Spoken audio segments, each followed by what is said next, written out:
Bem-vindos ao Relatos Noturnos, onde as histórias mais sombrias ganham vida sob a luz da lua.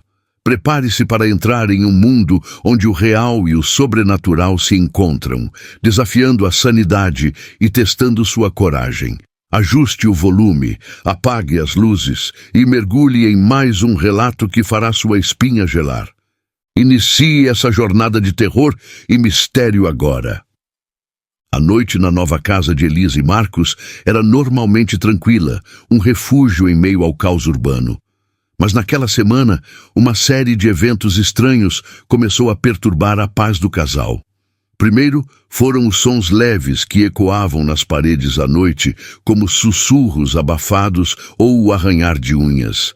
Elisa atribuiu os ruídos a ratos, mas Marcos, que tinha o sono leve, jurava que ouvia passos se movendo pelo sótão. Certa noite, enquanto Marcos se esforçava para pegar no sono, ele ouviu algo diferente. Era um leve estalar, quase imperceptível, vindo do porão. Levantou-se devagar, sentindo o coração martelar no peito. Pegou uma lanterna e desceu as escadas em silêncio, os degraus rangendo como se quisessem traí-lo. No porão, encontrou tudo aparentemente em ordem, mas uma sensação gélida percorreu sua espinha quando percebeu que uma das tábuas do chão estava ligeiramente fora do lugar, como se tivesse sido removida e colocada de volta. Na manhã seguinte, Elisa notou que alguns de seus objetos de decoração estavam fora do lugar. "Você mexeu nisso?" perguntou a Marcos, segurando uma pequena estatueta. Ele negou com um aceno de cabeça, mas um olhar de preocupação surgiu em seus olhos. Aquilo era mais do que ruídos e coincidências. Havia algo errado com a casa, algo que desafiava explicações lógicas. Decididos a acabar com a incerteza, Marcos e Elisa começaram a investigar a casa em busca de pistas. Vasculharam o porão e o sótão em busca de sinais de animais ou entradas que pudessem estar causando os sons, mas não encontraram nada fora do comum. No entanto, Elisa descobriu algo que a fez congelar. Um pequeno buraco na parede do corredor, coberto por uma placa de madeira que parecia ter sido removida recentemente. "Marcos, venha ver isso", chamou ela, apontando para o buraco. Ele se aproximou e, ao olhar de perto, notou marcas de dedos em volta da abertura, como se alguém tivesse pressionado a madeira para abrir uma passagem.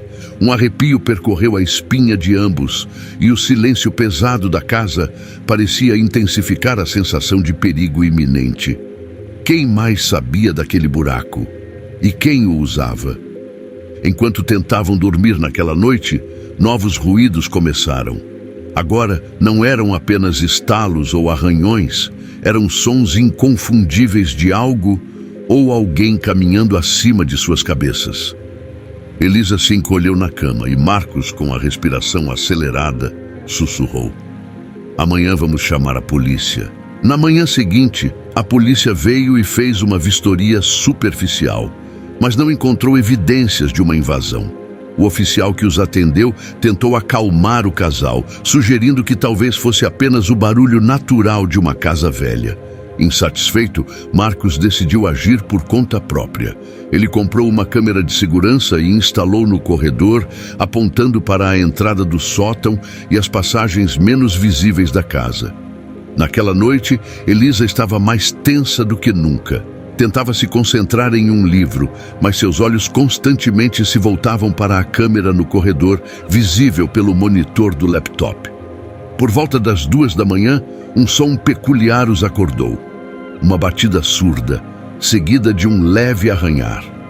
Marcos pulou da cama e correu para o monitor, onde viu algo que o fez gelar. A câmera capturara a imagem de uma mão pálida e fina saindo por uma fresta na parede e puxando a madeira com uma destreza que indicava prática. A figura que surgiu em seguida era magra e encurvada, movendo-se de forma silenciosa pelo corredor. Elisa, vendo a expressão de pavor no rosto de Marcos, não precisou de explicações. Eles não estavam sozinhos. O dia amanheceu com Elisa e Marcos fora de casa, esperando a chegada de reforços. Chamaram um amigo de confiança, Ricardo, que era especialista em segurança residencial. Juntos, decidiram fazer uma varredura completa. Ricardo começou pelo sótão, onde encontrou um esconderijo improvisado, um colchão velho, embalagens de comida e um caderno de anotações rabiscado com desenhos perturbadores e frases sem sentido. "Alguém está morando aqui", sussurrou Ricardo, o rosto tenso. A confirmação da presença de um estranho era tão aterrorizante quanto o desconhecido. Elisa começou a chorar, e Marcos sentiu a raiva se misturar ao medo. "Temos que sair daqui", disse Elisa, mas Marcos hesitou. Ele sabia que precisavam agir com cautela. Quem quer que fosse aquela pessoa, não estava ali por acaso. De repente ouviram um som do porão. Alguém estava lá embaixo e dessa vez não era um roedor. O som que vinha do porão era constante, como se alguém estivesse arrastando algo pesado pelo chão.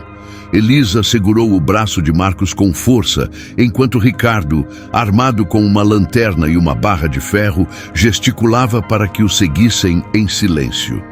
Desceram lentamente as escadas, o som de suas respirações quase inaudível em meio ao silêncio opressivo. Quando chegaram ao pé da escada, a luz fraca da lanterna de Ricardo varreu o espaço escuro.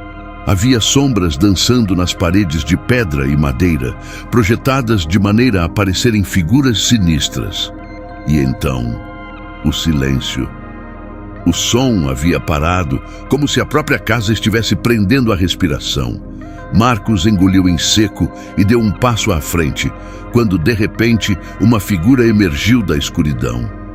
Era um homem, magro e descalço, com cabelos longos e emaranhados, vestindo roupas rasgadas que pareciam estar ali por meses. Seus olhos eram fundos e selvagens, mas não havia dúvida. Ele os estava observando com um olhar vazio, mas consciente. Por um momento, o tempo parou. Elisa sentiu um grito preso na garganta, enquanto Marcos lutava para manter a calma. "Quem é você? O que está fazendo aqui?" A voz de Ricardo ecoou no porão, quebrando o feitiço do silêncio. O homem não respondeu de imediato. Em vez disso, deu um passo para trás e desapareceu em uma passagem oculta na parede. Uma porta estreita que se fechou rapidamente atrás dele com um baque seco. O porão parecia ter ficado mais frio e os três permaneceram imóveis por alguns instantes, processando o que haviam acabado de testemunhar. Quando conseguiram se mover novamente, Ricardo examinou a passagem que o intruso usara para escapar. Descobriram que levava a um túnel estreito e sujo, provavelmente um acesso improvisado que levava para os níveis mais antigos da casa, esquecidos por gerações. Elisa não conseguia parar de tremer. As lágrimas agora corriam por seu rosto sem controle. "Temos que sair daqui agora", ela disse, a voz trêmula. Marcos sabia que tinham que agir rápido, mas também entendia que esse mistério precisava ser resolvido. A polícia foi chamada novamente e, dessa vez, com as evidências encontradas, começaram a investigar seriamente. Descobriram que o homem era um fugitivo local, conhecido por se esconder em casas abandonadas e antigas, movendo-se como um fantasma e vivendo nas sombras por anos. Ele usava as passagens secretas para se esgueirar por entre as paredes, pegando o que precisava e observando os habitantes sem nunca ser notado. A ideia de que alguém os vigiava de dentro da própria casa fez Elisa se sentir vulnerável e traída pelo espaço que deveria ser seu porto seguro. Enquanto o homem era finalmente capturado, seu silêncio assustador e o olhar vazio continuaram a assombrar a mente de Marcos e Elisa. Após a captura, as investigações revelaram detalhes perturbadores.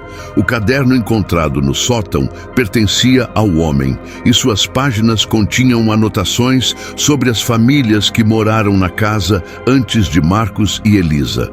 Frases como "eu os observo", "eles não sabem que estou aqui", e rabiscos de figuras humanas se repetiam de maneira obcecada.